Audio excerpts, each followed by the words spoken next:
What is a fate worse than death? Everything leading up to dying in the ICU. Families of 85-plus-year-olds with multiple comorbidities force us to keep doing everything to keep people alive far beyond any chance of recovering with any quality of life or dignity. Ever done CPR on a frail old body that weighs 95 pounds? The feeling of the cartilage and ribs crushing under your hands is something we never forget. After a few rounds of compressions, you can see a very obvious cavity in the chest that we have smashed into oblivion. And all for what? So the person can die in misery? Often, these people have written do not resuscitate and do not intubate requests, but the family can override these once the patient is unable to participate in the conversation. Then we get people 85+ years old with catastrophic strokes. Family decides to do everything, so the patient ends up with a trod, hole in the neck, on a ventilator, breathing machine, a PEG tube in the stomach for liquid tube feeding, and resigned to bed rest for the remaining miserable months of their life. They will probably ultimately die of a steady but slow weight loss, horrible infected wounds from prolonged immobility, I have seen bed sores down to the bone and large enough to fit my fist into, or infection, like pneumonia. All for what? Then you get the younger ones, but the ones who are far past any sense of recovery. Some of the worst to watch are people with liver failure from alcohol abuse. They go through severe and difficult to manage alcohol withdrawal, in which they are confused, combative, and hallucinating. They are often sedated to the best of our ability and restrained for their own safety. Then come the bleeding problems associated with liver failure. I've seen someone go from talking to me and laughing to dying by vomiting all of the blood from their body due to esophageal varices, bleeding arteries in the throat/stomach. It looked like a murder scene, and that the patient was awake and aware she was dying as she bled out in front of us. So if you talk to anybody who works in critical care, they will often have many examples of things worse than death. We essentially torture people every day. We see that slow, inevitable spiral down. We try our best to be realistic with patients and families, but it often doesn't work. This needs to be at the top. My father was a trauma nurse, and stepmother is a neonatal practitioner. The fact that they can both deal with their job for as long as they have, and still come home and be even partially civilized astounds me. I will support critical care nurses until I have no breath left. You all are fucking amazing. My grandmother was in that first group. My entire family wanted the whole do everything and they were ready to put her through hell. But my mother and I, who were the ones taking care of her, opposed the entire family and managed to make the legal decision to let her go peacefully, painless and calm in the comfort of her own bedroom. We don't regret it. We were afraid of something like you described. Sometimes I felt guilt and had second doubts, but after reading your experience I actually feel so much better. Thank you for the peace of mind I didn't even know I needed. Thank you so much. This was in a firefight at a checkpoint on the border of Iraq and Syria, pinned down. A civilian vehicle caught in the crossfire panicked and drove off a small bridge and hit some rocks only about 15 feet from our position. That small fall started a fire and he couldn't get out. The smell, the screams, mostly in Farsi, but toward the end he was pleading for help in English. We made eye contact a few times. We were under heavy fire though and this guy was out in the open. Rescue wasn't really an option. For a second I aimed my gun at him and my squad leader was like, don't even think about it. Focus on return fire. Eventually we left that position and went around on a wide flanking maneuver to eliminate the shooters. Couple hours later though we went back in the car and the guy were burnt to shit. Still regret not taking the shot. War is fucking stupid. Edit, whoa this blew up. Thanks for all the support and awards and well wishes. You aren't responsible, you didn't do anything wrong and I don't blame you for wanting to take that shot. I know I would have wanted to do the same in your position. Just end the misery for the guy knowing there was fuck all else you could do. I agree, am pissed you had to follow the order not to do what was best for that man.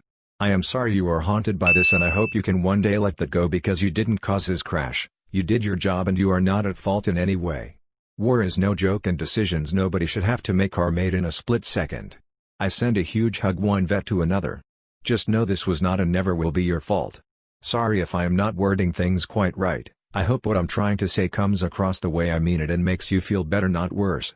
I would never intentionally do or say anything to cause more harm to anyone, much less those who have lived and seen things most are totally ignorant to and thankfully so. Outliving your child is horrific. I used to work in a senior center and one of our residents was an old Baptist pastor with the kindest demeanor. He had 3 sons and 1 daughter. The daughter died in her 50s of cancer.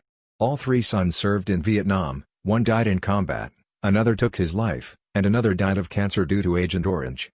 After he told me all this, I, an agnostic myself, asked him how he has been so faithful.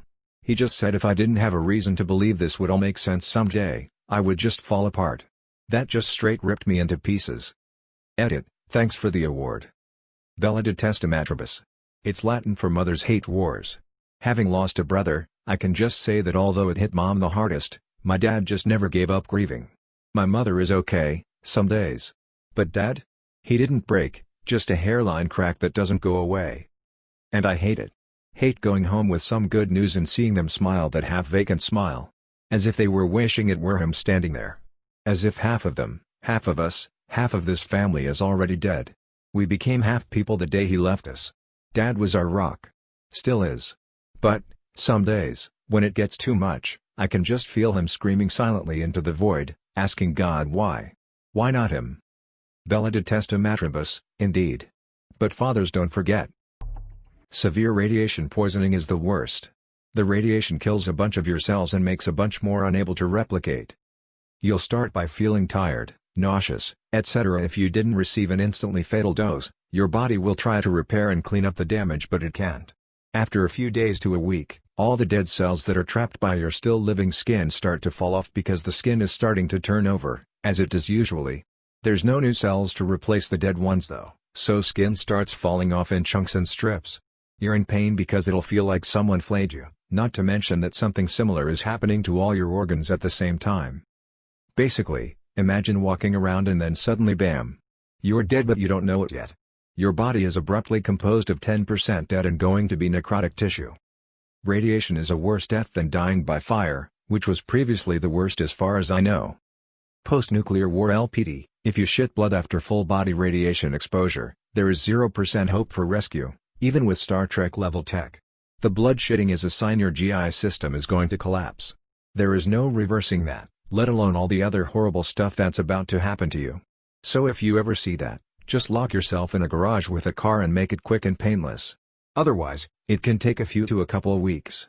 Trust me, you won't want to be around for most of it. If on the other hand, you just have nausea, vomiting, and diarrhea but no bloody stools, then you might survive. But chances are you'll need a bone marrow transplant because if you're feeling that bad after full body exposure then your blood generating stem cells are probably shot. So unless you've got a chance to get a transplant, then you should also probably consider an exit strategy as well. That reminds me of how Strahd dealt with that one asshole in I, Strahd. He drained his blood, and let the townsfolk bury him in his tomb, which Strahd had poured over with concrete or cement, knowing that the guy would rise from the dead to go off and try to feed. Strahd sat outside the tomb, waiting for the guy to wake from his slumber, and when he did they had a conversation where basically Strahd laid it out for him. You'll be hungry. Thirsty like you've never felt thirst before. But you can't get out of the crypt because you're too weak to escape. You're also too strong to die. So you will break your fingernails scratching at the walls, you will scream until your vocal cords burst, and you will go mad in the unending darkness, drinking your own blood, eating your own flesh, and none of it will ever be enough. Many years from now, you will die, alone, in darkness, mad. The guy wails in agony one last time, then goes silent, and Strahd leaves him to his fate. That would probably be a fate worse than death. Knowing it all was going to happen to you, and being utterly powerless to stop it. True immortality. Hear me out. If you were truly immortal, that is, you could never die under any circumstances, you'd outlive everyone. Even if you got close to someone, they'd be dead in what, to you, would feel like the blink of an eye. Given enough time, I think this has a good, if not 100% chance of driving you insane. Eventually, you'd outlive the human species. When humans went extinct, you'd have no one to talk to, forever. Now you would certainly go insane. Oh, and the worst part is still ahead. In trillions and trillions of years, the universe's stars will all have exhausted their supply of nuclear fuel, and the universe will reach heat death. Now there is nothing but you on a cold, inert, dead sphere. Now you get to endure this for all eternity. Sorry for the abject depression. I have a lot of thoughts regarding this. 1. Would you really go insane? How do you even define sanity for an eternal being? Would it not be simply adapting to the reality of eternal loneliness? 2. What are really the chances you would be the only immortal being in the universe? I would make it my mission to find every other living species, just in case. With billions of years until the death of the sun, I have plenty of time to find a way for long-distance space travel. Even if it's not particularly fast space travel, I have the time. 3. When the universe does die, time itself will end. So what really is an eternity in the absence of time and space? Would you be aware of your own existence? 4. How likely is it that eventually, another universe will form? In short, immortality slaps and I'd give anything to experience it.